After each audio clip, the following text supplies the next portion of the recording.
ஒரு முக்கியமான ஒரு அறிவிப்பு என்ன அப்படின்னா, நம்ம கடந்த வருஷம் அல்-ஹுதா ஃபவுண்டேஷன் ட்ரஸ்ட் அப்படிங்கிற ஒரு ட்ரஸ்ட்டை வந்து நம்ம ஏற்படுத்தணும். அந்த ட்ரஸ்ட்டின் வழியாக அல்லாஹ்வுடைய தீனுக்கு தக்குவியத் ஏற்படுத்தக்கூடிய செயல்கள், அது வந்து சில தாவா சென்டர்கள் உருவாக்குறதா இருக்கட்டும், சில தாய்க்களை உருவாக்குறதா இருக்கட்டும், சில புத்தகங்களை மொழிபெயர்க்கிறதா இருக்கட்டும், சிலருக்கு என்னென்ன ஃபெசிலிட்டி செஞ்சு கொடுத்தா அல்லாஹ்வுடைய தீனுக்கு பலம் ஏற்படுத்துமோ அதற்கான வகையில் நம்ம செலவு பண்ணக்கூடிய ஒரு வேலையை வந்து நம்ம இதை செஞ்சிட்ருக்கோம். இது வந்து ஜகாத்துடைய அமௌண்ட்டும் நீங்கள் கொடுக்கலாம். இது வந்து நீங்கள் அல்லாஹ்வுக்கு அழகிய கடன் அப்படிங்கிற அடிப்படையிலையும் கொடுக்கலாம். அல்லாஹ்வுடைய தீனுக்கு எது எல்லாம் வலிமைப்படுத்தக்கூடிய வேலையோ, அல்லாஹ்வுடைய அந்த தக்பீர் ரப் இகாமத்து தீனுக்காக செலவிடப்படும் ஒவ்வொரு பைசாவும் அல்லாஹ்வுக்கு கடன். ஏன்னா இது வந்து ரசூல் செய்ய வேண்டிய வேலை, அது நம்மளை செய்ய சொல்கிறான் அல்லாஹ். அதனால் இதுக்கு ஃபுல் அண்ட் ஃபுல் இன்சார்ஜ் அல்லாஹ் என்ன எடுத்துக்கிறான், இது எனக்காக நீ கொடுத்த கடன்னு சொல்கிறான். அல்லாஹ் ரப்புல் ஆலமீன் அவன் கொடுத்த காசுக்கு அவனுக்கே நம்ம கடன் கொடுக்கக்கூடிய ஒரு மகத்தான வாய்ப்பு வந்து இந்த பணி.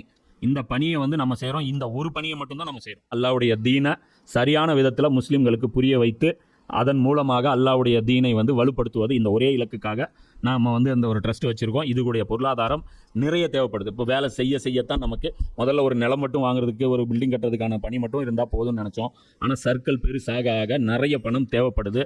நீங்கள் எந்த அளவுக்கு கான்ட்ரிபியூட் பண்ணுவீங்களோ அந்த அளவுக்கு நாமளும் வந்து அந்த வேலைகளை வந்து சிறப்பான முறையில் செய்ய முடியும். அதனால் ஒவ்வொருத்தரும் உங்களால் முடிஞ்ச உங்களுடைய பங்களிப்புகளை இன்ஷா அல்லாஹ் நீங்கள் கொடுங்க.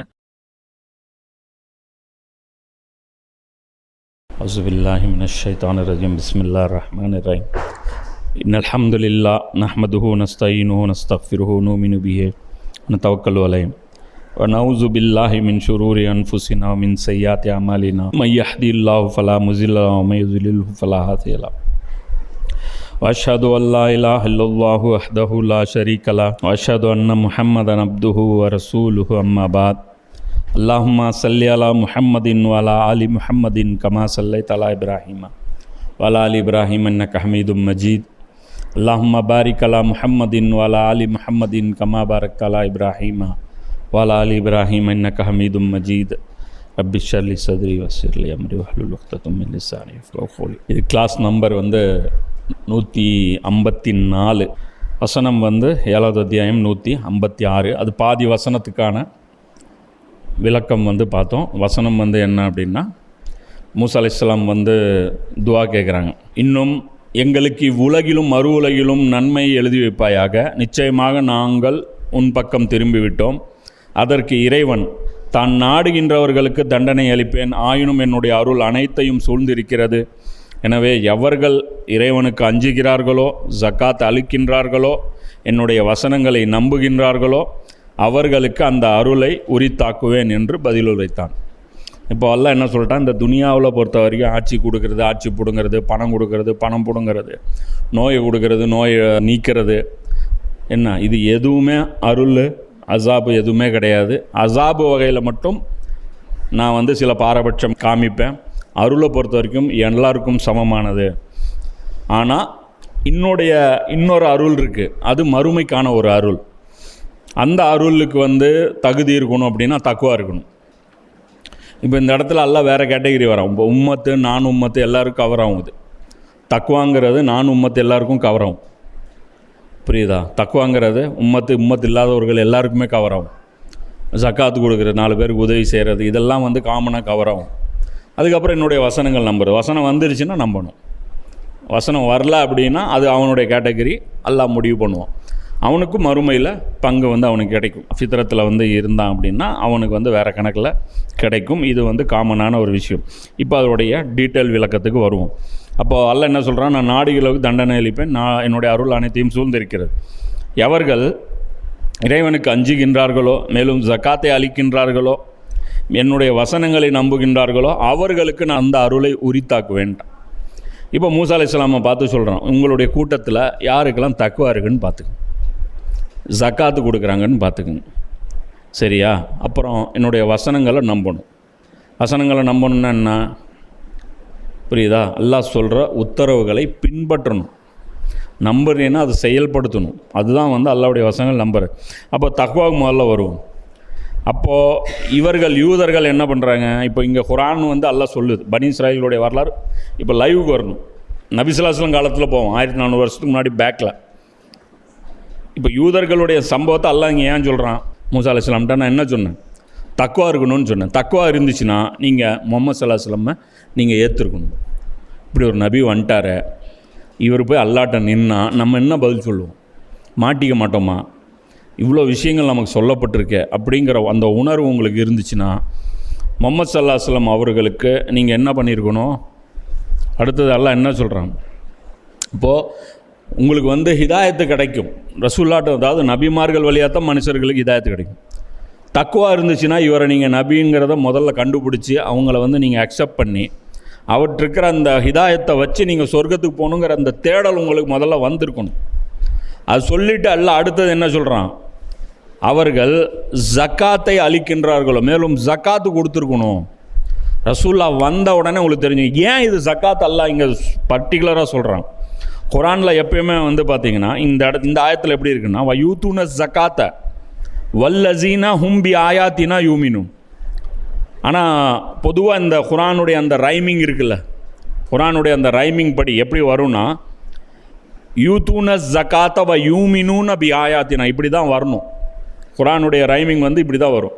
எந்த இடத்துலலாம் அந்த யூத்தூனன்னு வந்துருச்சோ அந்த வாவு யூ இப்படி யூஸ் ஆயிடுச்சுன்னா அதே மாதிரி தான் வரும். புரியுதா? அத்தியுல்லா அத்தியூர் ரசூல் அப்படின்னு வருதில்ல, அது மாதிரி அந்த ஃப்ளோ வந்து அப்படி தான் வரணும். அது அமீன் ஹசன் இஸ்லாய் வந்து சொல்கிறார், யூத்தூன ஜக்காத்த வ யூமினூன பி ஆயாத்தினா. இந்த இடத்துல சென்டென்ஸ் இப்படி தான் வரணும். ஆனால் அல்லாஹ் என்ன சொல்கிறான்? வ யூத்தூன ஜக்காத்த வல்லசீனா ஹும்பி ஆயாத்தினா யூமினூன். அப்போது இது மாற்றி அல்லாஹ் சொல்கிறான், ஜக்காத்து கொடுக்கலன்னா நீ ஆயத்தை நம்பலைன்னு அர்த்தம். ஜக்காத்து கம்பல்சரி நீ கொடுக்கணும் அப்படின்னு சொல்லி அல்லாஹ் சொல்கிறான்.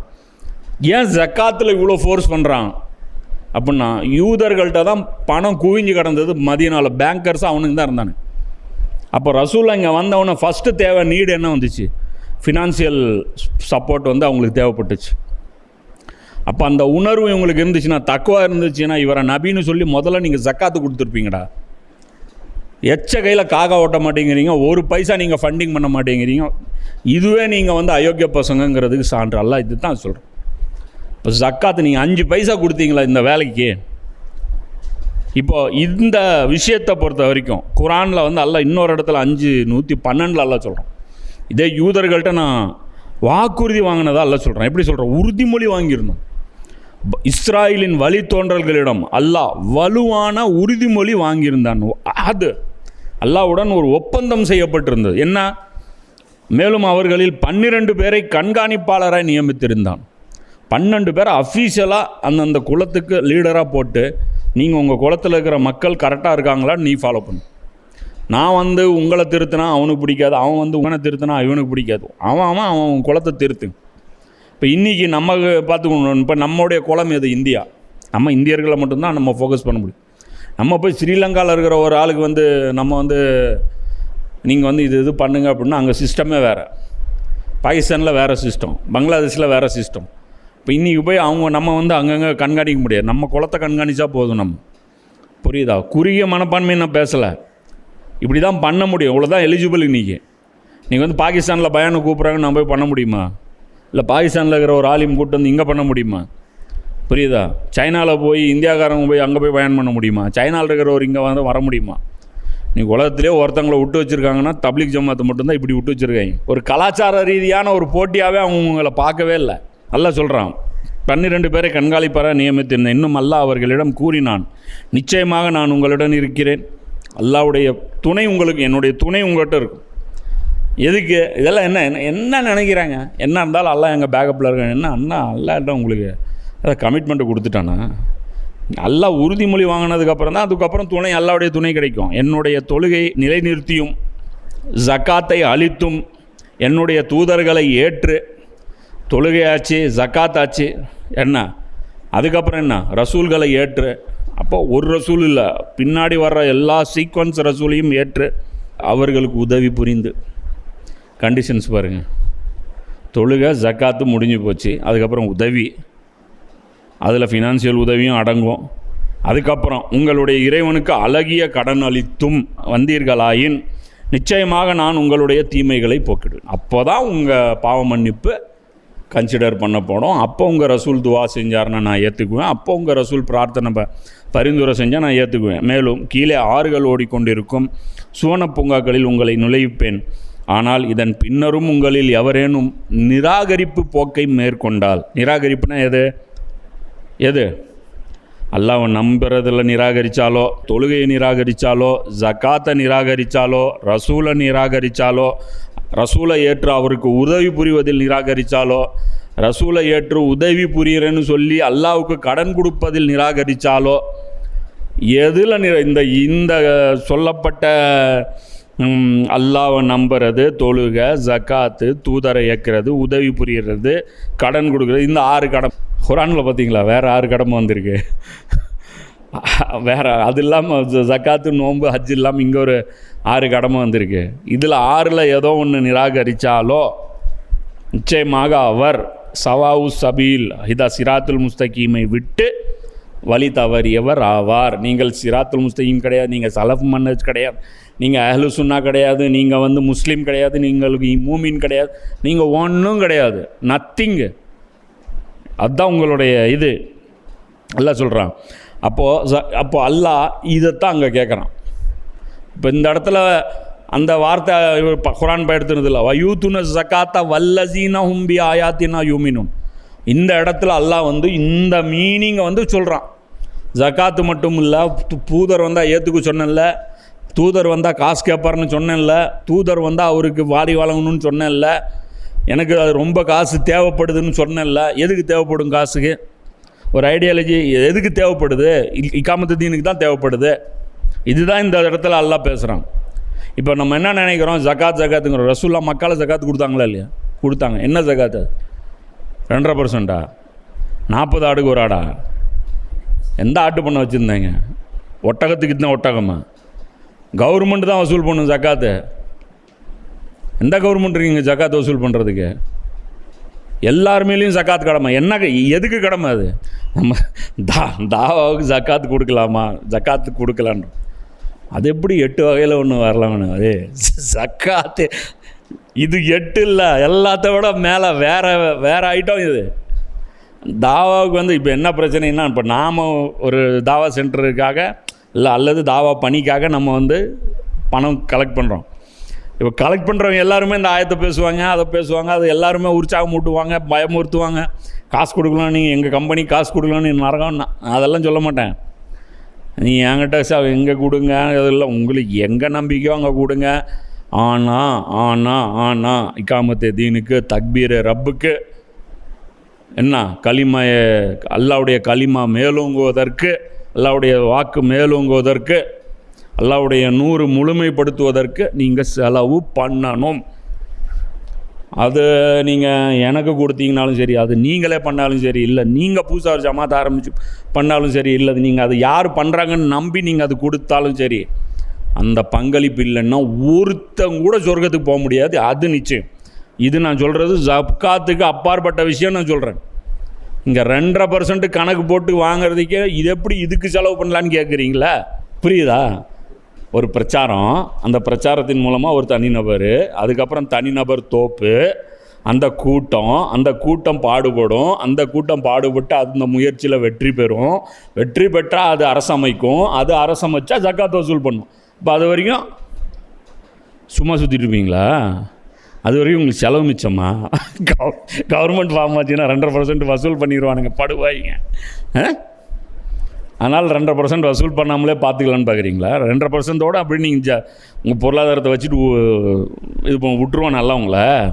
ஜக்காத்துங்கிறது முதல்ல என்ன தெரியுமா? ஜக்காத்துங்கிறது நம்முடைய உலக ஆசையை முறியடிக்கக்கூடியது. உலகத்தில் மனுஷனுக்கு ரொம்ப பிரியமானது என்ன? உயிர் பிரியம், பொருளாதாரம் பிரியம். இந்த ரெண்டுமே பிரியமாக இருக்கக்கூடாது. இதை விட அல்லாவுடைய ரசூல் தான் பிரியமானதாக இருக்கும். புரியுதா? வருமானத்தில் ஒரு சிறு பகுதி மட்டும் ஜக்காத்து கிடையாது, சூழ்நிலை அடிப்படையில் கொண்டு. இப்போது இந்த ஜக்காத்து இந்த 8 வகைக்கு இதுக்கெல்லாம் செலவு பண்ணுறது இது கவர்மெண்ட்டு பண்ணும். கவர்மெண்ட்டு இல்லைன்னா ஜக்காத்து அதை விட பன்மடங்கு கடமை. அந்த ஜக்காத்துடைய 8 வகையில் ஒரே வகைக்கு அதிகமாக செலவு பண்ணும். அந்த 8ல் 1 ஃபீ சபீலில்லா வருது, அதில் உள்ளங்கள் ஈர்க்கப்பட வேண்டியவர்கள்னு வருது. புரியுதா? அந்த 2க்கு மட்டும் அதிகம் கொடுக்கணும். ஃபுல் ஃபோக்கஸ் அதில் போயிடும். புரியுதா? இது அந்த வெல்ஃபேர் சிஸ்டம் பின்னாடி போயிடும், டோட்டலாக காணாமல் போயிடும். அந்த 8ல் 6 கழுந்துரும். இதுதான் ஃபேக்ட்டு. நான் என்னுடைய அண்டர்ஸ்டாண்டிங் நான் சொல்கிறேன். இஸ்ரார் அகமது வந்து அவர் அதான் சொல்கிறார், ஏழைகளுக்கு அனாதைகளுக்கு. இங்கே ஏழை யார்? அல்லாஹ். அனாதை யார்? அல்லாஹ்வுடைய தீனு. வறியவர்களாக இருக்காங்க.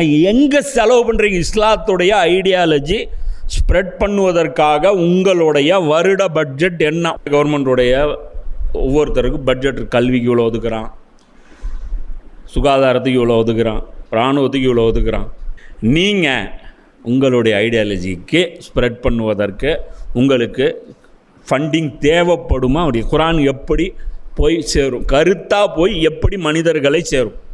இனி குரான் யாரும் படிப்பதற்கு தயாரில்லை. முதல்ல நீங்களே தயாரில்லை, அதுக்கப்புறம் மற்றவன் எவனும் தயாரில்லை. ரெண்டாவது விஷயம், குரானுடைய கருத்தை சாராம்சத்தை சுருக்கமாக சொல்லுங்கிறான். இன்றைக்கி வந்து நேரட்டிவ், குரானுடைய நேரட்டிவை சொல்லுங்கிறான். 10 நிமிஷம் தரேன் குரானை பற்றி சொல்லுங்கிறான். தமிழில் ஒருத்தன் இருக்கிறான், தமிழில் கேட்குறான். அரபியில் ஒருத்தன் இருக்கான், அரபியில் கேட்குறான். மலையாளத்துக்காரன் மலையாளத்தில் கேட்குறான். எவன் சொல்லுவான்? மலையாளத்துக்கு இருக்கிற முஸ்லீம் நீ தான் சொல்லணும். உன் குலத்துக்கு 12 பேர் இருக்கேன். இன்றைக்கி வந்து இந்தியாவில் மட்டும் 1000 மொழிக்குன்னா 1000 கண்காணிப்பாளர், 1000க்கும் மேற்பட்ட கண்காணிப்பாளர் நியமிக்கப்பட்டிருக்கான். சரி, அந்தந்த மதரசா அந்தந்த லாங்குவேஜில் இருக்கிற அந்த மதரசாக்கள் செய்யணும் உட்காந்துட்டு இருந்தால் அதுக்கு வேலை செய்கிற மாதிரி தெரில. சரியா? இப்போ நம்ம என்ன போய் பண்ணுறது? இப்போ யாருக்கிட்ட போய் சொல்கிறது? அல்லாட்ட போய் எவனும் செய்யலை அதனால் நானும் படுத்துட்டேன் சொல்கிறதா? அதுதான் அல்லாமா இக்பால் சொல்கிறாரு, அகர்ஜ புத் ஹை ஜமாத் கே ஆஸ்தீனோமே முஜே ஹே ஹுக்மே அசான் லா இலாஹ இல்லல்லா. நீங்கள் யாரோ என்னவோ சிலைகளை வழிபட்டு போங்க, அதை பற்றி எனக்கு பிரச்சனை இல்லை. எனக்கு தரப்பட்ட கட்டளை லா இலாஹ இல்லல்லா.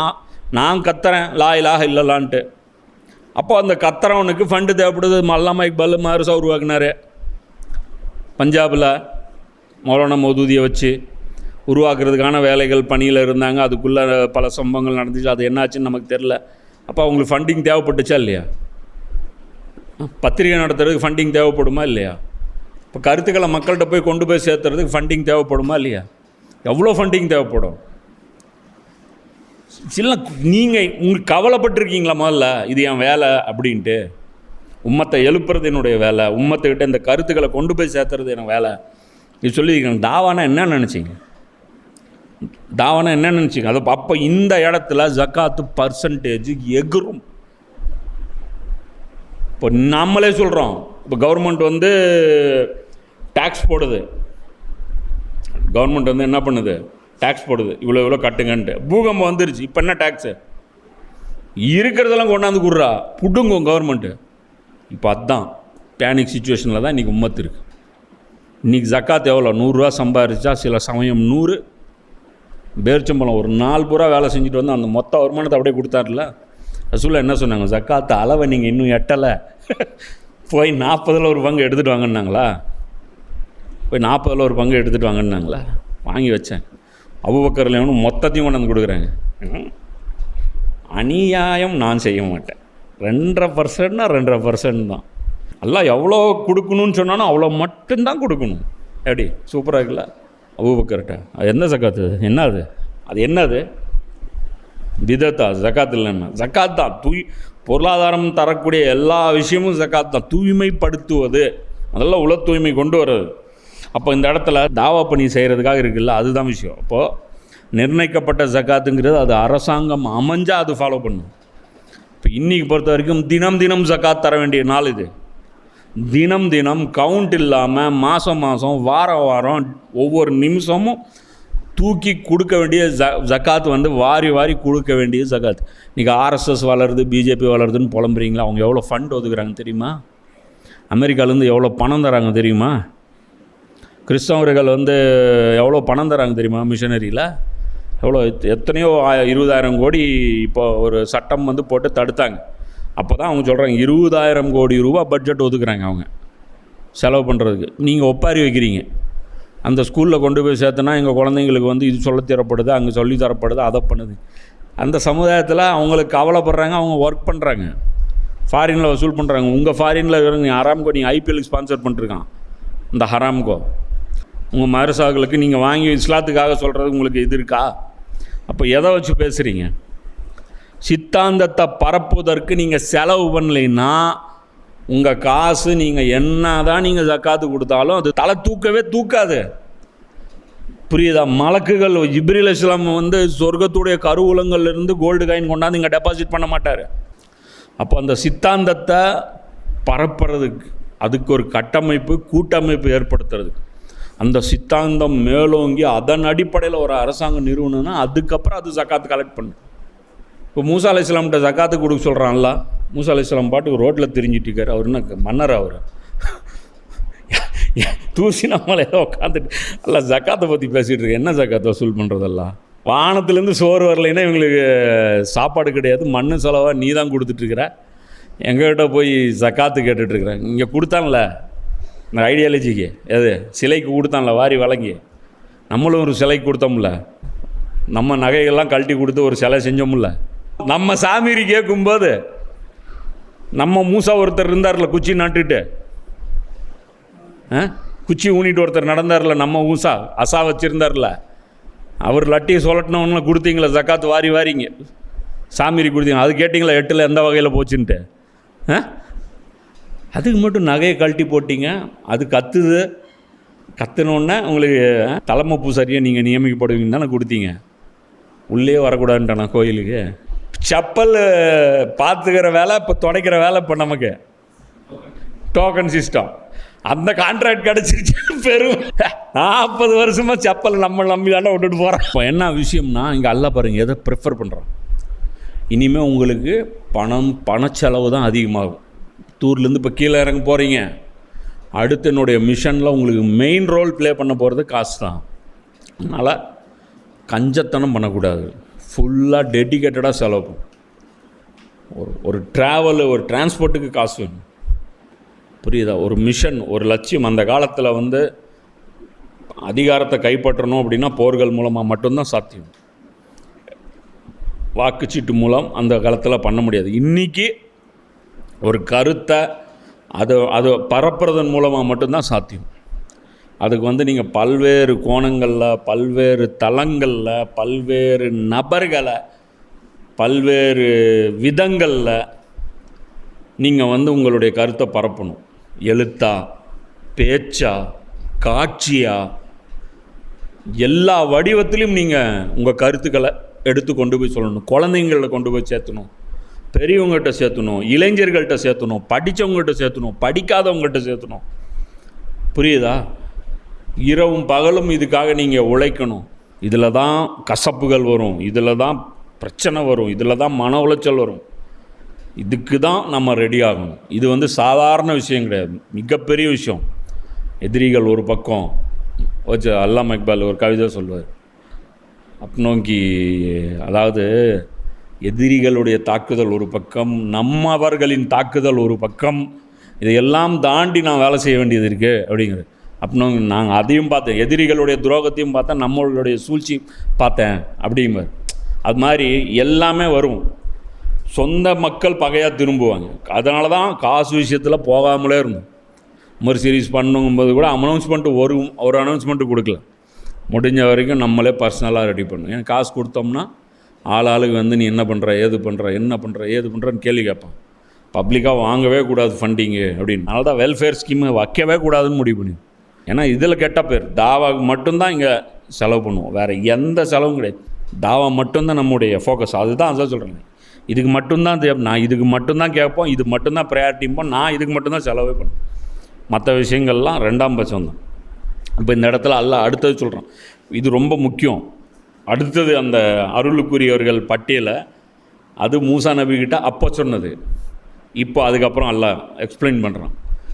அதே வசனத்தில் அப்படியே கண்டினியூ ஆகுது. இப்போ இந்த உம்மத்துடைய ஸ்டார்டிங் தான் நீங்கள். இதோடைய தக்மீல் நபி ஸல்லல்லாஹு அலைஹி வஸல்லம் கிட்ட போய் முடிய போகுது. எங்கே?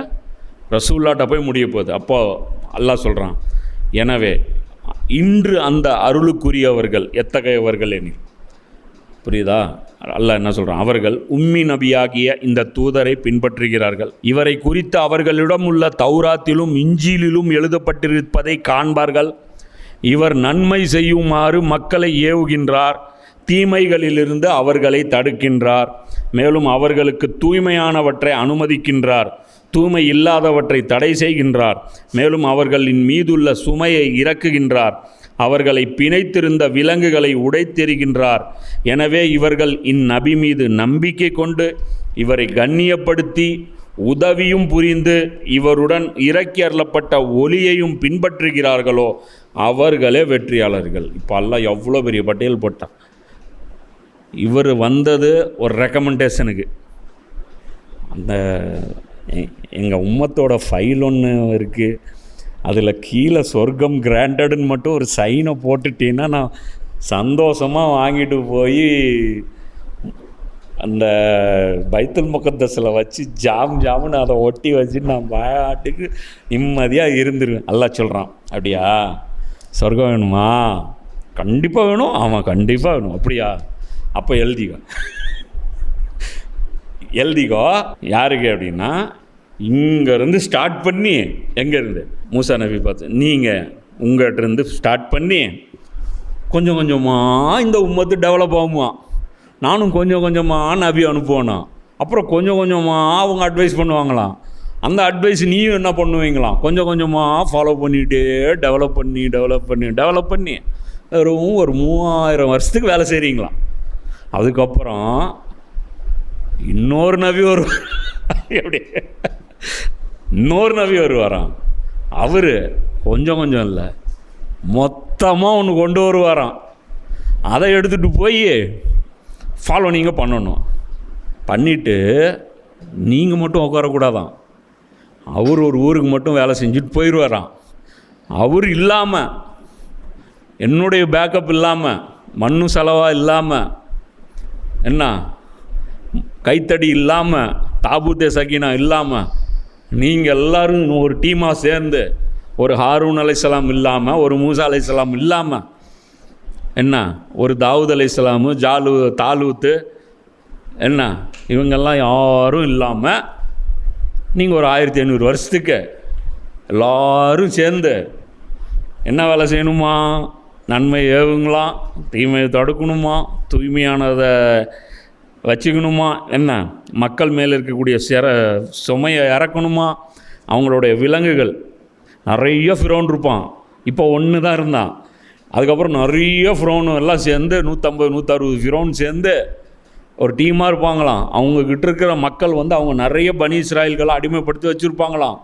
அந்த அடிமை விலங்குகளை எல்லாத்தையும் உடைச்சி உடைக்கிற மாதிரி ஒரு ஐடியாலஜி அந்த நபி கொண்டு வருவார்ல, அவர் கொண்டு வந்தால் அவரை கண்ணியம் படுத்தி மௌலூது ஓதி மட்டும் இல்லை, மௌலூதும் ஓதி அவர்களுக்கு உதவியும் புரிந்து அவருடன் இறக்கி அருளப்பட்ட ஒளியை பின்பற்றினால் அவர்கள் வெற்றியாளர்கள். முட்டுதா? இதுதான் அல்லாஹ் அவருக்கு கொடுத்த ரிப்ளை. ரசூல்லாக்கும் இதுதான் ரிப்ளை. மறுமையில் எந்த தப்பு கணக்கும் போட்டுறாதீங்க, ஒன்றும் நடக்க போகிறது கிடையாது. நடந்துச்சுன்னா அது மூசா அலைஹிஸ்ஸலாமுக்கு செய்கிற அநியாயம்.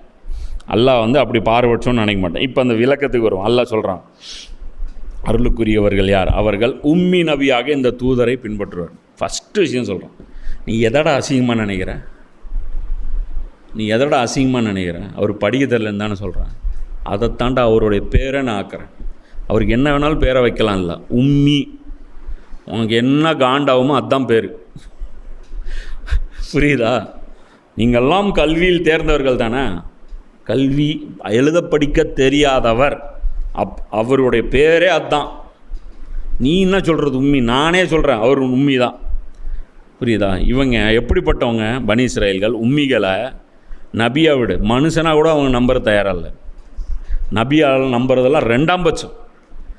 அவரை லீடராக போட்டு அவருக்கு ஆர்டர் கீழே அவரை இமாமத் பண்ணால் இவங்க பின்னாடி நின்ன அதெல்லாம் நடக்காத காரியம். நம்மளாலே என்ன திமிரில் இருக்கிறான். ஈசா நபி அது எப்படி நமக்கு தொழுகை நடத்திட முடியும்? வா, ஈசா நபி வரட்டும், அப்போ அவர்கிட்டே கேளு. தொழுகை நடத்துறது யாரை பார்த்து? ஈசா நபியை பார்த்து கேட்குறாங்க. அந்த மாதிரி உம்மீன்கள் இவங்களுக்கு என்ன திமிரு? உம்மீன்களை பார்த்து நாங்கள் இது பண்ணுமா? அவங்க எந்த அளவுக்கு இருந்தாங்க அப்படின்னா, 3வது அத்தியாயத்தில் 75 அல்லாஹ் சொல்கிறோம், உம்மிகள் விஷயத்தில் நாங்கள் அல்லாஹ்வினால் விசாரிக்கப்பட மாட்டோம். இவ்வாறு அல்லாஹ்வின் மீது அவர்கள் அப்பட்டமான பொய்யை புனைந்துரைக்கிறார்கள். ஆனால் அவர்கள் நன்கு அறிந்தே இருக்கிறார்கள். இது பொய்யுங்கிறான் அல்லாஹ். உம்மிகள் விஷயத்தில் நாங்கள் விசாரிக்க மாட்டோம், இவரை பற்றியும் விசாரிக்க மாட்டோம், இவருடைய கூட்டத்தை பற்றி விசாரிக்கப்பட மாட்டோம், ஒரு கணக்குலையும் வராது. அதுதான் தௌராத்தில் எழுதி வச்சுருக்கான். அதனால தான் அல்லாஹ் சொல்கிறான், அல்லாஹ்வின் மீது பொய்யை இட்டு கட்டுகிறாள். தௌராத்தில் இருக்குது என்ன இருக்குது? இணை சட்டம் உபாகமம்னு வரும். இவங்க அந்த அத்தியாயத்தோடைய பேரே பார்த்திங்கன்னா தமிழ்லேயே வேறு 2-3 பேர் வச்சுருக்காங்க. ஒரு இடத்துல விடுதலை பயணம்னு வரும், இன்னொரு இடத்துல பார்த்திங்கன்னா வேறு மாதிரி வெளிப்பாடுன்னு வருது, அது வேறு மாதிரி வருது. இப்போ இதில் இந்த பைபிளில் பார்த்திங்கன்னா இணை சட்டம்னு வரும், வேறு பைபிளில் கன்ஃபியூஸ் ஆகிடாதீங்க, உபாகமம்னு வரும். அப்போது இதில் வந்து என்ன வருது அப்படின்னா விடுதலையின் விவரம் இதுவே. என்ன சொல்கிறாரு? அல்லாஹ் சொல்கிற மாதிரி இவனுங்க எழுதி வச்சுக்கிட்டானுங்க. இது அல்லாஹ் சொன்னது கிடையாதுன்னு குர்ஆன் சொல்லுது. உம்மிகள் விஷயத்தில் குற்றம் பிடிக்க மாட்டேன். என்ன சொல்கிறான்? ஒருவன் தனக்கு அடுத்திருப்பவனுக்கு கொடுத்த கடனில் இருந்து அவனை விடுதலை செய்யட்டும். அது ஆண்டவருக்கு கொடுக்கப்பட்ட விடுதலை ஆண்டகையால் தனக்கு அடுத்திருப்பவனுக்கோ தன் சகோதரனுக்கோ கொடுத்த கடனை தண்டல் செய்ய வேண்டாம். கடன் வாங்கிட்டீங்கன்னா, கடன் கொடுத்தீங்கன்னா தள்ளுபடி பண்ணிடுங்க அப்படின்னு சொல்லி கர்த்தர் சொல்கிறார். வேற்றினத்தானின் கடனை நீ தண்டலாம், ஆனால் உன் சகோதரன் பட்ட கடனுக்கு விடுதலை கொடு. மற்றவனுக்கு கடனை கொடுத்தீங்கன்னா விடாத, ஆனால் உன் இனத்துக்கு கொடுத்தீங்கன்னா அது விட்டுரு. உன்னிடம் வறியவர் இல்லாதிருக்கட்டும், உங்காலில் யாரும் ஏழை இல்லாமல் பார்த்துக்கோ. அப்பொழுது நீ உரிமை சொத்தாக்கி கொள்ளும் கடவுளாகிய ஆண்டவர் உனக்கு கொடுக்கும் நாட்டில் உன்னை ஆசியால் நிரப்புவார். யூதர்களை மட்டும் நல்ல செல்வ செழிப்பாக நீ வச்சுக்கிட்டீங்கன்னா கடவுள் வந்து உன்னை இஸ்ரவேலில் ஜெருசலத்தில் கொண்டு போய் வச்சு உன்னை வந்து நல்லா வளம் கொடுப்பார். இப்போ அதான் நடக்குது. ஆரம்பத்தில் அவனுக்கு கொடுத்தானுங்க, கடன் கொடுத்து தான் அங்கே கொண்டாந்து குடி வச்சானுங்க. இப்போ இஸ்ரேலுக்கு வந்து தஜ்ஜால் வந்து திருப்பி எவ்வளோ பெரிய நியாமத்து கொடுக்குறாங்க. அமெரிக்கா பட்ஜெட் எவ்வளோ ஒதுக்குது இஸ்ரேலுக்கு. இப்போ இன்றைக்கெலாம் வந்து ட்ரில்லியன் கணக்கில் அவங்களுக்கு வந்து ஃபண்டிங் வந்து போகுது. அப்பொழுது உன் கடவுளாகிய ஆண்டவர் உனக்கு தந்த வாக்குறுதியின்படி உனக்கு ஆசி வழங்குவார். யாருக்கு? யூதர்களை வந்து செல்வ செழிப்பாக வச்சுக்கிட்டா உலகமே யூத இனத்தை வந்து செல்வ செழிப்பாக வச்சுக்கும். அப்படி கடவுள் வந்து செஞ்சு கொடுத்துருக்காரு. எப்படி? டாலர் மூலமாக கொள்ளையடிக்கிறது, பொருளாதார தடை மூலமாக கொள்ளையடிக்கிறது, தங்க ரேட்டு வந்து காலையில் சரக்கு போட்டு வந்து காலையில் உனக்கு வாயில் வந்தது தான் ரேட்டு. இன்றைக்கி 500 ஏறிச்சு. ஏன்டா ஏறிச்சு காரணம் தெரியாது. ஷேர் மார்க்கெட்டை தூக்க வேண்டியது, ஒரு நாள் இறக்க வேண்டியது, பேச்சுவார்த்தை முடிய போகுதுன்னு. இப்போ இன்னைக்கு காலையில் ஈரான் வந்து ட்வீட்டு போட்டிருக்கு. ஈரான் மிலிட்ரியிலேருந்து ட்விட்டரில் அவர் என்ன போட்டிருக்காங்க? ட்ரம்ப்பு நேற்றே ஆரம்பிச்சிட்டான், பேச்சுவார்த்தை பாசிட்டிவாக போயிட்டுருக்குதுன்ட்டு. அப்படிலாம் ஒன்றும் கிடையாது. இவன் மார்க்கெட்டை மேனுப்புலேட் பண்ணுறதுக்காக ஒரு நாளை வச்சு சூதாடுறதுக்கு இவன் முடிவு பண்ணிட்டான். நாங்கள் சொல்கிறத மட்டும் நம்புங்க, அவனுங்களை நம்பாதீங்கன்னு சொல்லிட்டு நேற்று அப்டேட்டு, நேற்று ஃபெயிலருன்னு அவரே போட்டார். ஈரான் ட்விட்டரில் அவங்க அஃபிஷியல் ஹேண்டலில் அவங்களே போட்டாங்க. அப்போ இவங்களுடைய பித்தலாட்டம் வேறு. இவங்க ஷேர் மார்க்கெட்டில் சூறையாடுறது இவங்களுக்கு நல்லா தெரியும், நாளைக்கு மார்க்கெட் என்ன மேனுப்புலேட் ஆக போகுதுன்ட்டு. நீ பல இனத்தாருக்கும் கடன் கொடுப்பாய், நீயோ கடன் வாங்க மாட்டாய். நீ பல இனத்தாரை ஆளுவாய், உன்னை எவனும் ஆள மாட்டான். என்ன ஆண்டவர் பார்த்தீங்களா? தௌராத் அவங்க கரெக்டாக ஃபாலோ பண்ணுறேன். அவங்க எழுதிக்கிட்ட தௌராத். நம்மளும் நம்ம குரானு நமக்கு வேறு குரான். முஸ்லீம் நபி தாமீர் கிரியா அப்னா ஹரம் அவர் என்ன, தஹசீப்னு தரஷோ ஆய அப்னா சலம் அவர் என்ன. நம்ம சிலை வேறு, நம்ம கடவுள் வேறு, நம்ம வேதம் வேறு, நம்ம ஹரம் வேறு. சரியா? அடுத்தது பாருங்கள், இது வந்து இணை சட்டம். அது வந்து 15:2-6 இதுலையே உன் இனத்தவரிடம் இருந்து வட்டி வாங்காது. பணத்துக்கோ தானியத்துக்கோ கடனாக கொடுத்த எந்த பொருளுக்கோ வட்டி வாங்காது. வேற்று இனத்தாரிடமிருந்து நீ வட்டி வாங்கலாம், ஆனால் நீ உடைமையாக்கி கொள்ளப் போகும் நாட்டில் நீ மேற்கொள்ளும் செயல்களில் எல்லாம் உன் கடவுளாகிய ஆண்டவர் உனக்கு ஆசி வழங்கும் பொருட்டு உன் இனத்தாரிடம் வட்டி வாங்காது. நீ உன் இனத்துக்கிட்ட மட்டும் வட்டி வாங்கக்கூடாது, வேறு எவனுக்கிட்ட வேணாலும் நீ வட்டி வாங்கிக்கலாம். இப்படி உன் இனத்துக்கிட்ட நீ வட்டி வாங்காமல் இருந்தீங்கன்னா அதன் மூலமாக உனக்கு கிடைக்கிற பெனிஃபிட் என்னென்னா, இஸ்ரேல்னு ஒரு ஊருக்கு நீ எப்போயாவது அந்த ஒரு காலத்தில் போவ, அங்கு நீ மேற்கொள்ளும் செயல்களில் எல்லாம் நீ கொள்ளடிக்கலாம், கொள்ளையடிக்கலாம், குழந்தைகளை கொல்லலாம், எல்லாத்துக்குமே உன் கடவுளாகிய ஆண்டவர் உனக்கு ஆசி வழங்குவார். எப்படி? இந்த தீனு நல்லா இருக்குல்ல? என்ன வேணாலும் செஞ்சுக்கலாம், ஆனால் அந்த இடத்துல இருந்து செஞ்சின்னா எதுவுமே பாவம் கிடையாது. ஆனால் வெளியிருந்து செஞ்சின்னா எல்லாம் பாவமாயிடும். அதனால தான் இப்போ என்ன பண்ணுறாங்க, எல்லா இடத்துலையும் பாம்பு போடுறாங்க. அது எதுவுமே தீவிரவாதம் கிடையாது. எந்த வெள்ளையர்களும் இதை தீவிரவாதம்னு சொல்ல மாட்டான், இதை பயங்கரவாதம் சொல்ல மாட்டான், இது இன அழிப்பு இனப்படுகொலைன்னு சொல்ல மாட்டான். ஒக்கோட அமெரிக்கன் சோல்ஜர் லேண்ட் ஆயிடுச்சு. என்ன மனித குலம் விழிச்சிருச்சா? ஒரு உயிர் இருக்குங்க கீழே, 35,000 கோடி அந்த உயிரை மீட்கிறதுக்கு செலவு பண்ணியிருக்கான். நம்ம உயிருக்கு யாரும் இங்கே ஒரு மலை ஏதோ ஒன்று பற்றி எரிஞ்சது, ஹெலிகாப்டர் கூட அனுப்பலை தெரியுமில்ல, ஏதோ ஒரு மலை ட்ரெக்கிங் போனவங்க மாட்டிக்கிட்டாங்க. என்ன அனுப்புனதே 2 நாள் 3 நாள் கழித்து சடலம் வேணால் எடுத்துகிட்டு வர்றதுக்கு நெருப்பெல்லாம் அணைஞ்சதுக்கப்புறம் தீயணைப்புத்துறை என்னமோ போச்சு. அதே வெள்ளைக்காரனாக இருக்கட்டும், அவன் எவரெஸ்ட்டில் எங்கேயாவது இருந்தானா கூட SOS அனுப்பிட்டான்னா உடனே போயிடுவான். அண்டார்டிகாவில் ஒரு குழந்தை ஒருத்தன் ஆஸ்திரேலியாவில் எங்கேயோ போய் இவங்க திமிர் எடுத்து பார்த்தீங்கன்னா காட்டில் எங்கேயாவது நடுவாண்டில் போக வேண்டியது, மலையில் ஏற வேண்டியது, அல்லது வானத்தில் பேராசூட்டில் போய் ஏதோ ஒரு கிறுக்குத்தனம் பண்ண வேண்டியது, அதுக்கெல்லாம் அவங்க கவர்மெண்ட் பார்த்துக்குது. இது வேதத்திலே இருக்கான் இப்படி. அதான் எல்லாம் சொல்கிறான், நீங்களே எழுதி வச்சுக்கிட்டீங்க குற்றம் பிடிக்க மாட்டேன்னு மற்றவங்க விஷயத்தில், அதுக்கு நான் என்னடா பண்ணுவேன் எல்லாம் சொல்கிறான். அப்போது இது என்ன அப்படின்னா, இதிலிருந்து நமக்கு இந்த ஆயத்தில் இன்னொரு மீனிங்கும் அது மீனிங் பார்த்திங்கன்னா அது வேறு மாதிரி இருக்குது. அதனால் கொஞ்சம் அந்த மீனிங்கும் பார்த்துருவோம். என்னென்னா, இவரை குறித்து அவர்களிடம் உள்ள தௌராத்திலும் இஞ்சிலிலும் எழுதப்பட்டிருப்பதை காண்பார்கள். அப்போது இந்த விஷயத்தில் அடுத்தது, இவர் நன்மை செய்யுமாறு அவர்களை ஏவுகின்றார், தீமைகளிலிருந்து அவர்களை தடுக்கின்றார், மேலும் அவர்களுக்கு தூய்மையானவற்றை அனுமதிக்கிறார், தூய்மை இல்லாதவற்றை தடை செய்கிறார். இது எல்லாமே பைபிளில் இருக்குது. அது எல்லாமே எடுத்திருக்கு, அது பின்னாடி பார்ப்போம். மேலும் அவர்களின் மீது உள்ள சுமையை இறக்குகின்றார். இப்போ இந்த விஷயத்துக்கு வருவோம். அவர்களை பிணைத்திருந்த விலங்குகளையும் உடைத்தெறிகிறார். இப்போ இந்த சுமைகள் இருக்கு பாரு.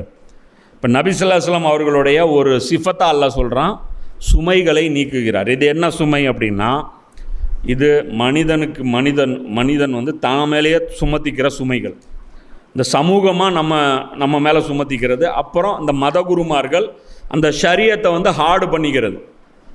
அல்லாஹ் சொன்னதை விட அல்லாஹ் என்ன சொன்னான், கியாம் இருக்கணும், தொழுகையில் ருக்கு இருக்கணும், சுஜூத் இருக்கணும், அத்தையாத் இருக்கணும், அவ்வளோதான்.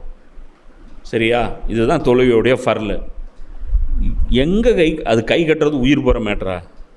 தொப்புளு கீழே கட்டுறதா, இப்படி கட்டுறதா, இப்படி நல்லா இருக்கா அப்படின்னா மாநாடு எதுக்கு? இதுக்கு ஃபண்டிங்கு எவ்வளோ செலவு? 10 லட்சம். என்ன நான் 10,000 பேர் 5,000 பேர் கூடுறாங்க, எல்லாம் எவ்வளோ ஃபண்டிங் வீணில் செலவு பண்ணிட்டுருவோம். இதெல்லாம் மக்கள் மேலே சுமையை சதுரு. அந்த ஃபண்டிங்கு நம்ம தான் தண்டம் கட்டணும். அந்த தொழுகையும் டிஃபிகல்ட்டு நம்ம மேலே தான் ஆகப்போகுது. இவங்களுக்கு எவ்வளோ ஃபண்டிங் கொடுக்குறீங்களோ அவ்வளோ ஃபத்வாஸ் இவங்க லான்ச் பண்ணிட்டே இருப்பாங்க. அது டிஃபிகல்ட்டு உங்களுக்கு ஏற்படுத்திக்கிட்டே இருக்கும். இவங்க கமிட்டியை கூடாமல் பார்த்துக்கிறது உங்கள் சேஃப்டி.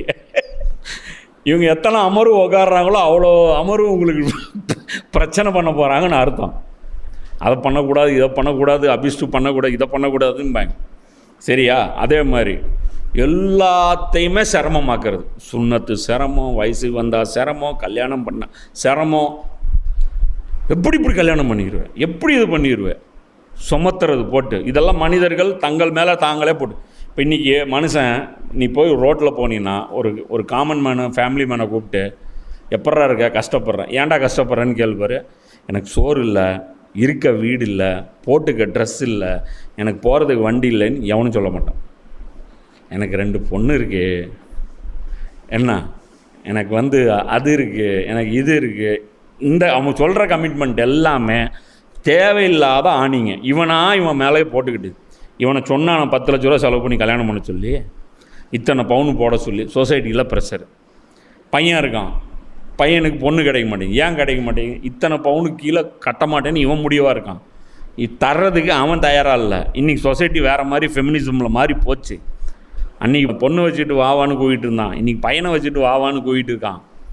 என்ன அப்படியே பொண்ணு வந்தால் 2 மாதத்தில் கிளம்பி, அதிகபட்சம் 1 வருஷம் தங்கிச்சுன்னா அதுக்கப்புறம் தான் அது இருக்குமா இல்லையான்னு அதுக்கப்புறம் முடிவு பண்ணணும். ஏன்னா 2-3 வருஷம் கடந்துச்சுன்னா தான் அதை சொல்லுவாங்களே. அது அந்த சைனாலேருந்து வாங்கிட்டு வந்தோம்னா ஒரு இந்த ப்ராடக்ட்டு, இந்த வாரண்டி பீரியடு, அது லைட்டு, இந்த டிவி இதெல்லாம் வாங்கிட்டு வந்தோம்னா அது வாச்சது போச்சதுங்கிற மாதிரி. இன்றைக்கி அந்த படித்த பொண்ணெல்லாம் கல்யாணம் பண்ணோம்னா வாச்சது போச்சது தான் செலவு பண்ண காசு. அதனால் முடிஞ்ச வரைக்கும் கம்மி பட்ஜெட்டில் செலவு பண்ணிங்க. எனக்கு தெரிஞ்சு 4-5 கல்யாணம் பெரிய பட்ஜெட்டில் நடந்து எனக்கு தெரிஞ்சு 50-60 லட்ச ரூபாயில் நடந்து 2-3 பொண்ணு ஓடி போச்சு. வார்னிங் கொடுக்குறா, தேவையில்லாமல் வந்து ரிஸ்க் எடுக்காதீங்க, நீங்களாம் யாரையும் நம்பாதீங்க. மொதல் விஷயம் சொந்தத்தில் கல்யாணம் பண்ணுங்கள், அப்போ தான் நிலைக்கும். இந்த போய் வேறு ஊரில் போய் எடுக்கிறது, இந்த தள்ளி போய் எடுக்கிறது, அதெல்லாம் வந்து ரொம்ப டேஞ்சரில் வந்து போய் தான் முடியும். அப்போ இந்த சுண்ணத்து பண்ணுறதுலேருந்து ஸ்டார்ட் ஆகுது, வயசுக்கு வர்றது, இதெல்லாம் வந்து மண்டையில் போட்டு திணிச்சிட்றான். ரசூலுல்லாஹ் இதெல்லாமே உடைக்கிறாங்க. எதுக்காகவும் வாழாத, அல்லாவுக்காக வாழ. இது வரும்போது இந்த எல்லா உலகையும் உடைச்சிடும். எதை பற்றியும் கேர் பண்ண மாட்டோம். இந்த மைண்ட் செட் இருக்கு பாரு, இது எவ்வளோ பெரிய நியாமத்துன்னு அதை அனுபவித்து பார்த்தா தான் தெரியும். புரியுதா? கிட்டத்தட்ட அது அல்லாவுடைய கிருபையில் 2001 இந்த தௌஹீதுடைய அந்த பிரச்சாரத்துடைய ஒரு நியாமத்துன்னு சொல்லலாம். அது அவங்க பண்ணதில் இந்த வேலை வேணால் அவங்க பண்ணாங்க. அதாவது இந்த சொசைட்டி கொடுக்குற ப்ரெஷருக்கு நம்ம அடிபணியக்கூடாது, நம்ம தீன் என்ன சொல்லுதுன்னு பார்த்துட்டு நம்ம செஞ்சுட்டு போயிடணும் அப்படின்னு. அதில் நமக்கு என்ன ஆச்சு, கல்யாண செலவுக்கு நம்ம எதுவும் பெருசாக இது வரைக்கும் கடன் வாங்கினதே கிடையாது. எல்லாம் பாக்கெட்டில் இருக்கோ அதை வச்சு செலவு பண்ணோம், அவ்வளோதான், முடிஞ்சு போச்சு. எந்த செலவுக்கும் கையை பிசைஞ்சது நின்ன கிடையாது. எந்த ஃபங்க்ஷனும் எங்கள் மேலே பாரமானதே கிடையாது. ஜாலியாக வாழ்ந்துட்டுருக்கணும், நல்லா தான் வாழ்ந்துட்டுருக்கணும். நினச்சிட்டு இருக்கிறவங்க ஏதாவது சொல்கிறோம்ல, ஒன்றும் பெருசாக பொருளாதாரத்து பின்னாடியும் அலையில. ஆனால் பார்த்தீங்கன்னா பெருசாக கடன் கட்டுறதெல்லாம் பார்த்தீங்கன்னா நான் 2 கல்யாணத்தை பண்ணிவிட்டு கடன் கட்டிகிட்டே இருப்பான். அதே மாதிரி ஊரில் இருக்கிற எல்லா கல்யாணத்துக்கும் போய் அட்டன் பண்ணுறவனும் உருப்பிட மாட்டான். வாரம் பூரா சம்பாரித்து ஒரு 1000 ரூபா தான் நிற்கும். அந்த 1000 ரூபாய்க்கு பெட்ரோலை போட்டுவிட்டு வண்டியை எடுத்துகிட்டு போய் கல்யாணத்துக்கு போய் அட்டன் பண்ணு. கேட்டால் சொந்தம் மனம் வந்து சொந்தம். 50 வாரத்துக்கு கம்பல்சரி 40 கல்யாணம் இருக்குது. 40 கல்யாணம் இருக்குது. 40 கல்யாணத்துக்கு கிஃப்ட்டு, 40 கல்யாணத்துக்கு டிரான்ஸ்போர்ட்டு, 40 கல்யாணத்துக்கு மன உளைச்சல். என்ன அதுவும் வந்து அவன் என்னத்தை கிஃப்ட் வச்சானோ அதே தான் வைக்கணும், அதை வேறு ஞாபகம் வைக்கணும். நமக்கு அவன் கல்யாணம் அவன் பண்ணியிருப்பான் 10 வருஷத்துக்கு முன்னாடி, அவன் வைக்கும்போது 2000 ரூபா வச்சுருப்பான். அப்போ அதோடைய வேல்யூ வேறையாக இருக்கும், நம்மளது வேல்யூ வேறு இருக்கும். அவன் கணக்கு போட்டு உக்காந்துட்ருப்பான். அவன் பத்திரிக்கை கூப்பிடும்போது சொல்லுவான், அவனை அந்த 2000 ரூபா வந்தே ஆகணும், நீ வராமல் இருந்தீன்னா அவ்வளோதான் அப்படிம்மா. வந்துட்டு நீ மொய் வைக்காமல் வந்தீன்னு வச்சுக்கோ, வந்து தின்னுட்டு மட்டும் போயிட்டானுங்கம்மா. கல்யாணத்துக்கு போனால் பிரச்சனை, போகலன்னா பிரச்சனை, கல்யாணம் வச்சா பிரச்சனை, கூப்பிட்டா பிரச்சனை, கூப்பிடலன்னா பிரச்சனை, எல்லாத்துக்கும் பிரச்சனை. அடுத்தது என்ன, ஸ்கூலு. என்ன ஸ்கூலு, சொசைட்டி ஸ்டேட்டஸை மெயின்டைன் பண்ணுறதுக்கு இந்த ஸ்கூலில் இருந்தாகணும், இந்த இதில் போயாகணும். அதே மாதிரி பிராண்டு, இந்த பிராண்டில் வண்டி வச்சாகணும், இந்த பிராண்டில் கார் வாங்கி ஆகணும், இந்த பிராண்டில் வாட்ச் வச்சாகணும், இந்த ஸ்டேட்டஸில் என் லைஃப் இருக்கணும். இதெல்லாம் ஸ்டாண்டர்டு செட் பண்ணுறது யார், சொசைட்டி. சொசைட்டியை செருப்பு எடுத்து அடிக்கும் பாருங்கள், நீங்கள் நல்லா இருப்பீங்க. உனக்கு தேவையா செய், அந்த பிராண்டு நல்லா இருக்குன்னு வாங்குறியா வாங்க, பிரச்சனை கிடையாது. ஆனால் இந்த பிராண்டு போட்டால் மதிப்புன்னு மட்டும் வாங்கு, அந்த ட்ராப்பில் சிக்கணும்னா மாட்டணும். இப்போ இந்த மாதிரி வாழ்க்கையில் எதை மதிக்கணும் எதை மதிக்கக்கூடாதுங்கிற அந்த வேல்யூஸு நபி ஸல்லல்லாஹு அலைஹி வஸல்லம் அவர்கள் செட் பண்ணி கொடுக்குறாங்க. எது எனக்கு மதிப்பு தரக்கூடிய, என் தீன் தான் எனக்கு மதிப்பு, என்னுடைய வாழ்க்கை தான். ஏழை பணக்காரன், இன்றைக்கி எல்லா பணக்கார நாடு இருக்கு, எவனுக்கும் மதிப்பு கிடையாது. ஈரான் ஆக ஏழை நாடு, 15 லட்சம் ஈரான் ரியாலு, $1. இந்தியாவை விட 15,000 மடங்கு கீழே இருக்கு. உலகத்திலே இன்றைக்கி தலை நிமிர்ந்து நிற்கிற ஒரே நாடு ஈரான். ட்ரம்ப்பை பார்த்து மீட்டிங் அந்த பக்கம் வந்துடவே கூடாது, உனக்கு வார்த்தையும் கிடையாது, உங்ககிட்ட நாணயமும் கிடையாது, டேபிளுக்கு வரக்கூடாதுங்கிறான். ஆள் மட்டும்தான் அனுப்பி வைக்கணுங்கிறான், ஆள் அனுப்பி வைக்கிறான். இதை விட கேவலம் உலகத்தில் வேறு ஏதாவது இருக்கா? ட்ரம்ப்புக்கு கண்டிஷனை போட்டு ட்ரம்ப் ஒத்துக்கிட்டாங்க. ஜேடி வின்ஸ் வரணும், யார் வரணும்னு சொல்லிட்டாங்க. ஜேடி வின்ஸ் வரணும், அப்புறம் ஸ்டீவ் விட்காஃப், 2 பேர் தான். அவங்க தான் இந்த பீட்டர் ஹெக்ஸத்து என்ன வேறு யாரையுமே நீ வந்து அனுப்பக்கூடாது, இவங்க தான் வரணும். இவங்க நாம் சொல்கிற கண்டிஷனுக்கு இவங்க கேரண்டி கொடுத்தா தான் நாங்கள் நம்புவோன்ட்டேன். அப்போ இவங்க தரமான ஆட்கள் இருக்கிறதுனால தான் பேச்சுவார்த்தை இழுத்துட்ருக்கு. ட்ரம்ப் வந்துருந்தானா எல்லாத்துக்கும் சரின்ட்டு அங்கே போய் அதை கிழிச்சு போட்டுருவோம். அப்போ இது எல்லாமே. அப்போ அடுத்தது இப்போ மூசா நபிகிட்ட அந்த வாக்குறுதி வாங்கினன்றான்ல, இந்த மாதிரி வந்து நான் சொன்னேன், அது எல்லாமே பைபிளில் சுப்ஹானல்லாஹ் எவ்வளோ டீட்டெயிலாக சொல்லப்பட்டிருக்கு. இன்றைக்கி இருக்கக்கூடிய எஞ்சி இருக்கக்கூடிய தௌராத்திலேயே இவ்வளோ இருக்குது, மறுக்க முடியாத விஷயங்கள்.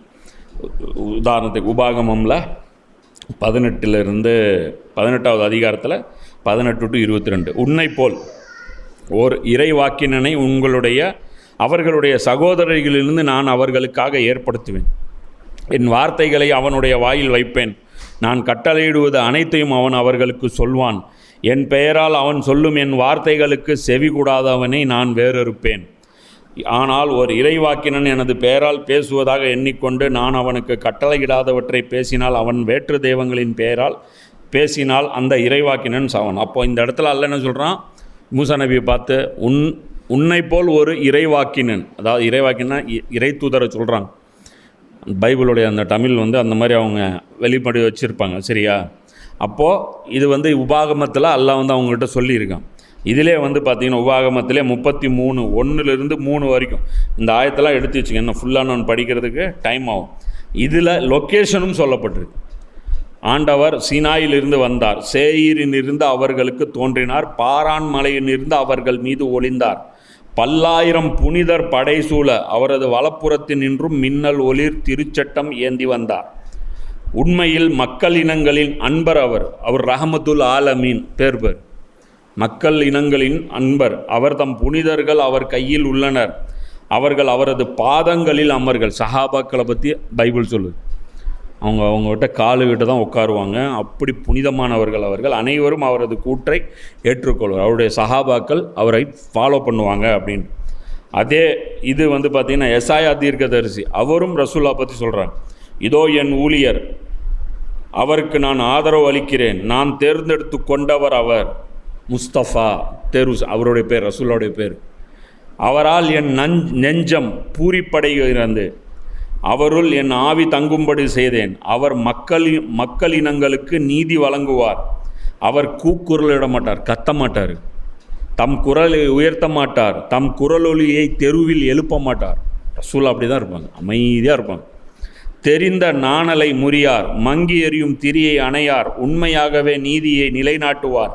உலகில் நீதி நிலைநாட்டும் வரை அவர் சோர்வடைய மாட்டார், மனம் தளர மாட்டார். அவரது நீதி நெறிக்காக தீவு நாட்டினர் காத்திருப்பர். யார்? இங்கிலாண்டா? தெரில, தீவுகளில் கூட உட்காந்துட்டு இருப்பாங்க, அவருடைய நீதி எங்களுக்கு சேரணுன்ட்டு. விண்ணுலகை படைத்து விரித்து மண்ணுலகை பரப்பி உயிரினங்களை தோன்றச் செய்து அதன் மக்களுக்கு உயிர் மூச்சு தந்து அதில் நடமாடுவோருக்கு ஆவியை அழித்தருமான இறைவனாகிய ஆண்டவர் கூறுவது இதுவே. அல்லாஹ்வுடைய சிஃபத்துகளை சொல்லி நான் சொல்கிறேன், இப்படி அவர் செய்வார். ஆண்டவராகிய நான் நீதியை நிலைநாட்டுமாறு உம்மை அழைத்தேன், உம் கையை பற்றி பிடித்து உம்மை பாதுகாப்பேன். ரசூல்லாவை மக்களுக்கு உடன்படிக்கையாகவும் பிற இனத்தாருக்கு ஒளியாகவும் நீர் இருக்குமாறு செய்வேன். மக்களுக்கு கேரண்டியராக இருப்பார், மற்றவர்களுக்கு வழிகாட்டுபவராக இருப்பார். பார்வை இழந்தோரின் கண்களை திறக்கவும் கைதிகளின் தலைகளை அறுக்கவும் இருளில் இருப்போரை சிறை நின்று மீட்கவும் உம்மை அழைத்தேன். அந்த ஆயத்தில் வந்துருச்சு பாருங்கள். முதுகுகளில் சுமத்தப்பட்டிருந்த சுமைகளை நீக்குவார், அடிமை சங்கிலிகளை உடைப்பார். நானே ஆண்டவர், என் பெயர் எனது மாட்சியை பிறருக்கோ என் புகழை சிலைகளுக்கோ விட்டு கொடுக்க மாட்டேன். எனக்கு சேர வேண்டிய பெருமையை எனக்கு தான் வரணும், அது சிலைகளுக்கோ வேறு மனிதர்களுக்கோ போகக்கூடாது. கடைசியாக அவரை பற்றி சொல்லும் பாலை நிலமும் அதன் நகர்களும் கேதாரியர் வாழும் ஊர்களும் பேரொலி எழுப்பப்படும். அசான் ஹம்னே திய செஹரோமே, அது அந்த அவர் சொல்வார்ல, செஹரோமே அசான் திய, அல்லாமா இக்பாலுடைய அந்த கவிதையில் வரும்ல. சேலாவால் மக்களும் மகிழ்ந்து பாடட்டும், மலைகளின் உச்சியில் இருந்து அவர்கள் ஆர்ப்பரிக்கட்டும். ஆண்டவர் வலியோன் என புறப்பட்டு செல்வார். அல்லாஹு அக்பர். இப்போ தக்பீர ரப்பு எங்கே இருக்குது தௌராத்தில்? ஆண்டவர் வலியோன் என புறப்பட்டு செல்வார், போர் வீரரை போல் தீராச்சினம் கொண்டு எழுவார். கோபத்தில் அப்படியே அல்லாஹு அக்பர்னு வாழை உருவினார்னா அப்படியே புறப்பட்டு போவார். உரத்த குரல் எழுப்பி முழக்கமிடுவார், தம் பகைவருக்கு எதிராக வீரத்துடன் செயல். இது யாருக்கு பொருந்தும்? இது ஈசா அலைஹிஸ்ஸலாமுக்கு பொருந்தது. எந்த போரில் ஈசா அலைஹிஸ்ஸலாம் கலந்துக்கிட்டாங்க? யாருக்கு பொருந்தும்? நபி ஸல்லல்லாஹு அலைஹி வஸல்லம் அவங்க தான் பொருந்தும். எல்லா உலகத்தையும் மீட்சி பண்ணவர் யார்? எல்லாத்தையும் அடுத்தது வரும். மேலும் இது பழைய ஏற்பாடு.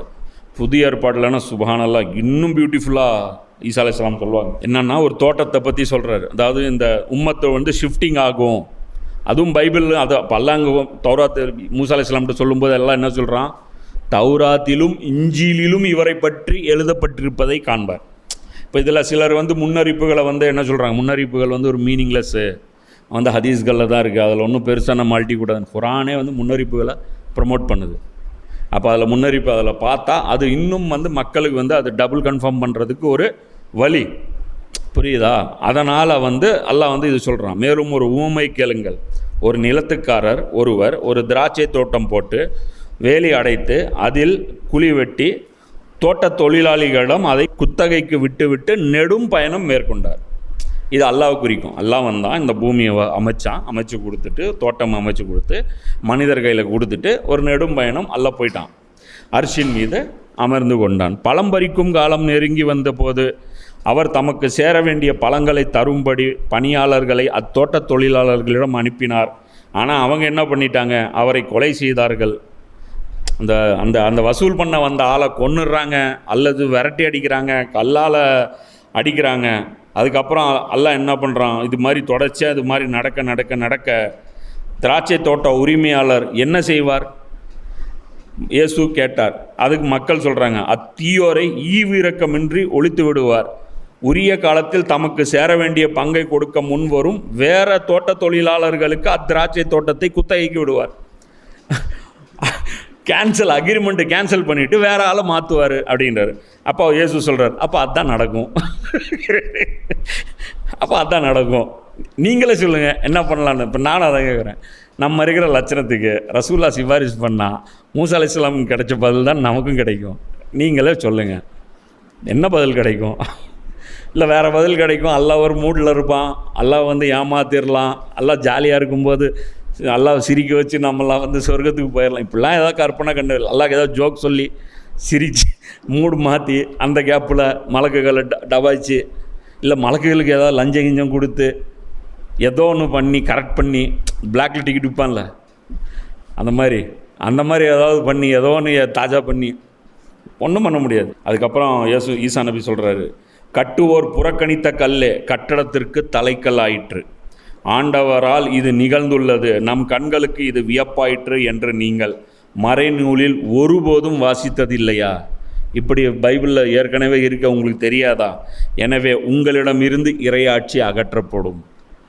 பார்த்தீங்களா, வானத்தில் இருக்கிறவன் ஆட்சி செய்கிறான்னு சொல்லிட்டு பைபிள் சொல்லுது.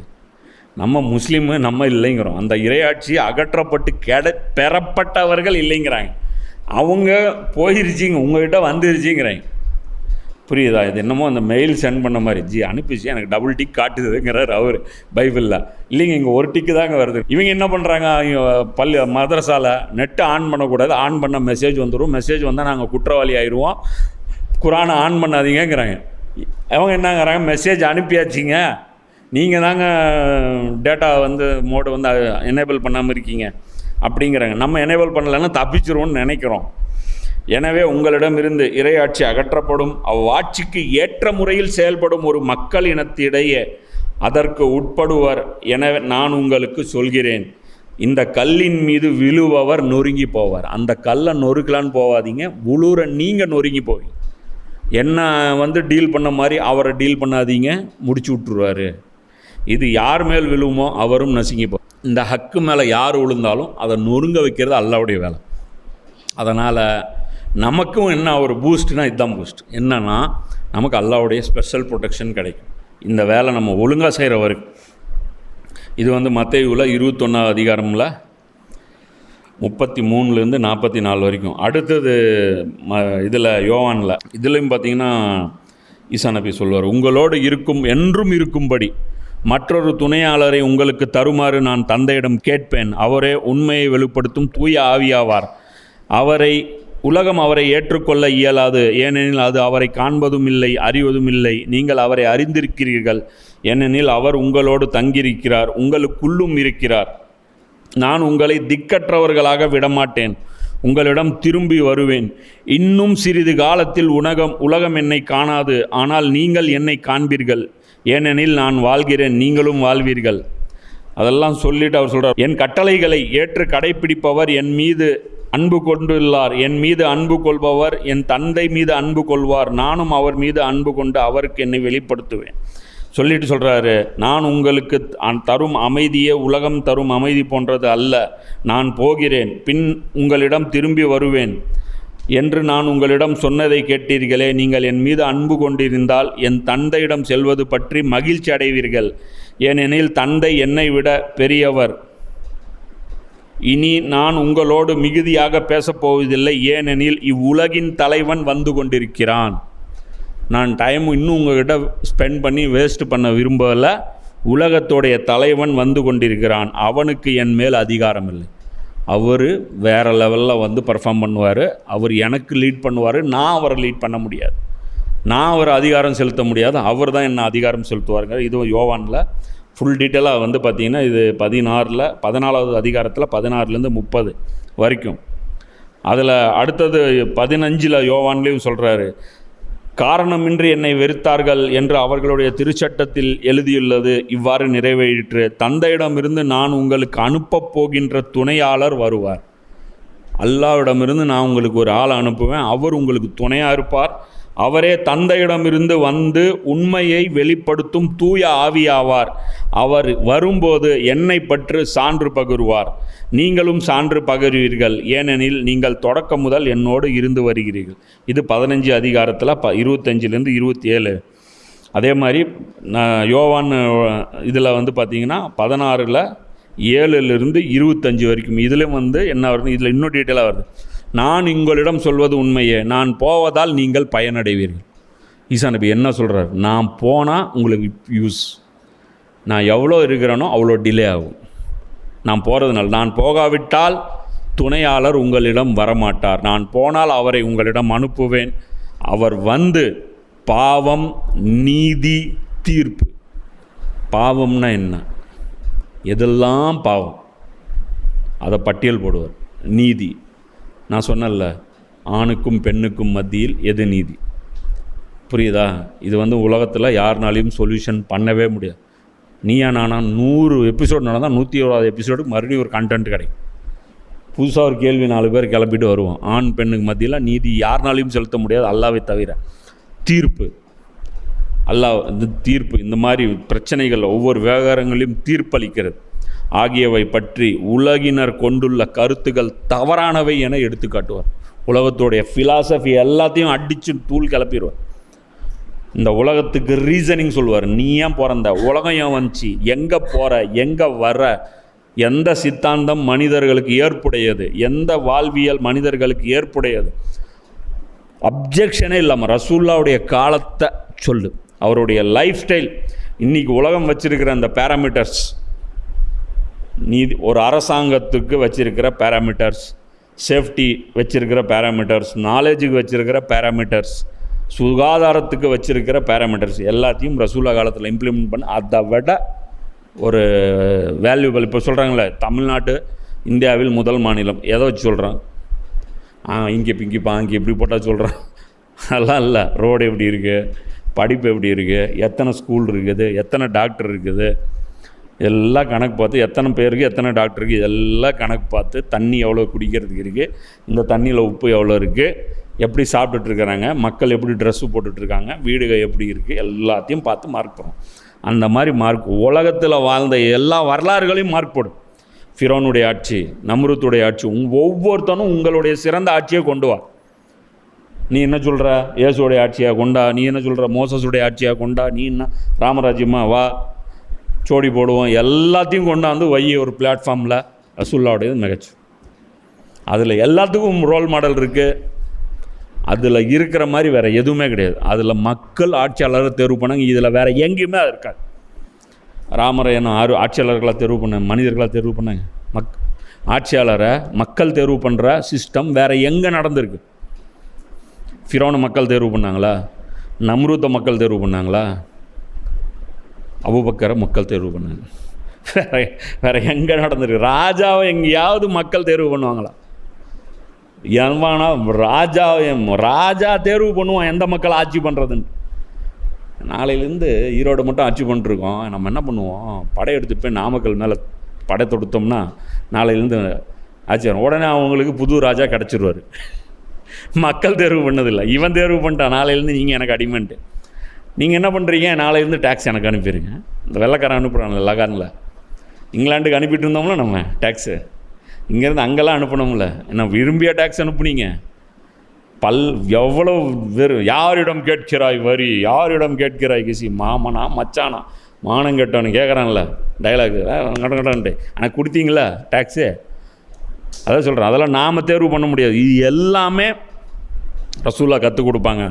பாவம் பற்றிய அவர்கள் கருத்து தவறானது, ஏனெனில் என்னிடம் அவர்கள் நம்பிக்கை கொள்ளவில்லை. நீதி பற்றிய அவர்கள் கருத்து தவறானது, தீர்ப்பு பற்றிய அவர்கள் கருத்து தவறானது.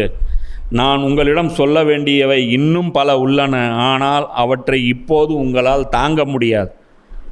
இப்போ சொல்கிறாங்களோ, ஏன் யூசுஃப் நபிக்கு கிலாஃபத் கொடுக்கப்படல, ஏன் மூசா நபிக்கு கிலாஃபத் கொடுப்படல. ஈசா நபியே சொல்கிறாரு, இப்போ சொன்னால் நீங்கள் தாங்க மாட்டீங்கடான்ட்டு. லிஸ்ட்டு போட்டால் எப்படி சரி உன்கிட்ட கேஸே இல்லை, டிஃபனுக்கு என்ன செய்கிறது, மத்தியானம் லஞ்சுக்கு என்ன செய்கிறது, இதுக்கு என்ன செய்கிறதுன்னு யாராவது பேசுனா அவன் பைத்தியக்காரன் தானே. முதல்ல கேஸை கொடுக்கணும், அதுக்கப்புறம் தான் மற்ற பேச்சை ஃபுட்டை பற்றிய மெனுவை பற்றி பேசணும். அப்போது அவர் சொல்கிறாரு, உங்களால் தாங்க முடியாது. உண்மையை வெளிப்படுத்தும் தூய ஆவியானவர் வரும்போது அவர் முழு உண்மையை நோக்கி உங்களை வழி நடத்துவார். அவர் தாமாக எதையும் பேச மாட்டார், தமக்கு அறிவிக்கப்பட்டதையே பேசுவார், வரப்போகின்றவற்றை உங்களுக்கு அறிவிப்பார்.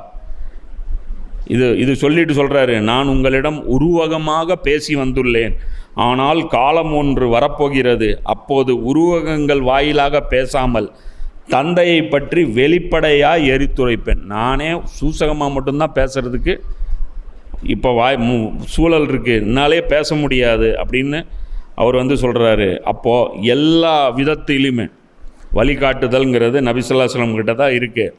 இதில் கூடுதலாக 2 வசனம் நீங்கள் இந்த இடத்துல அட்டாச் பண்ணிக்கங்க. என்ன அப்படின்னா, நபி ஸல்லல்லாஹு அலைஹி வஸல்லம் அவர்கள் வந்தால் ஈசா நபி என்ன செய்வாங்கன்னு சொன்னாங்களோ அது எல்லாமே 5வது அத்தியாயத்தில் 5வது வசனத்தில் அல்லாஹ் சொல்கிறான், இன்று உங்களுக்கு தூய்மையான பொருட்கள் அனைத்தும் அனுமதிக்கப்பட்டிருக்கின்றன. வேதம் அருளப்பட்டவர்களின் உணவு உங்களுக்கு, உங்களது உணவு அவர்களுக்கு அனுமதிக்கப்பட்டிருக்கிறது. நல்லொழுக்கமுள்ள பெண்கள் உங்களுக்கு அனுமதிக்கப்பட்டவர்களே, அவர்கள் ஈமான் இறை நம்பிக்கை கொண்ட சமுதாயம் இருந்தவர்களாகவும் சரி, உங்களுக்கு முன்னர் வேதம் அருளப்பட்டவர்களின் சமுதாயங்களை சார்ந்தவர்களாக இருந்தாலும் சரி, ஆனால் அவர்களுக்குரிய மகரை கொடுத்து அவர்களை திருமணம் செய்து கொள்ள வேண்டும்.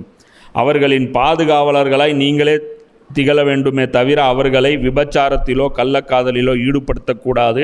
மேலும் எவன் ஈமானின் வழியில் செல்ல மறுக்கின்றானோ அவனது வாழ்வின் அனைத்து செயல்களும் வீணாகிவிடும், மேலும் அவன் மறுமையில் பேரிழப்புக்கு ஆவான். அதே மாதிரி அல்லாஹ் 3:91 சொல்கிறான். இது 5வது அத்தியாயம் 5வது வசனம். இந்த இடத்துல அல்லாஹ் சொல்கிறான், உன் பொருள்கள் அனைத்தும் இஸ்ராயலின் வழித்தோன்றல்களுக்கு அனுமதிக்கப்பட்டிருந்தன. ஆனால் தௌராத் அருளப்படுவதற்கு முன் சில பொருட்களை இஸ்ராயேல் தாமாகவே தமக்கு தடுக்கப்பட்டவனாய் ஆக்கி கொண்டனர். எனவே நபியே, அவர்களிடம் நீர் கூறும், நீங்கள் உண்மையாளர்களாக இருந்தால் தௌராத்தை கொண்டு வந்து அதிலிருந்து ஒரு வாசகத்தை ஏனும் படித்து காட்டுங்க.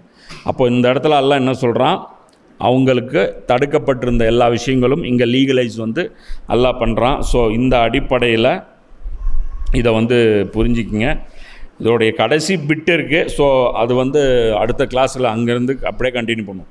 ஏன்னா இந்த ருக்கு பொறுத்த வரைக்கும் அது ரொம்ப டெப்த்தான விஷயங்கள், ரொம்ப விரிவாக சொல்ல வேண்டிய விஷயங்கள் இருக்குது. ஏன்னா இது டாக்குமெண்ட் பண்ணுறதுனால இது இப்படி தான் சொல்லி ஆகணும், வேறு வழி இல்லை. இது டைம் அதிகமாகிருச்சு, இருந்தாலும் இதை சொல்லி தான் ஆகணும், பதிவு பண்ணணுங்கிறதுனால. ஸோ மீதி இருக்கக்கூடிய விஷயங்கள் இன்ஷா அல்லாஹ் அடுத்த கிளாஸில் கண்டினியூ பண்ணுவோம். வாஹிர் தாவானா அனில் அல்ஹம்துலில்லாஹ் ரப்பில் ஆலமீன்.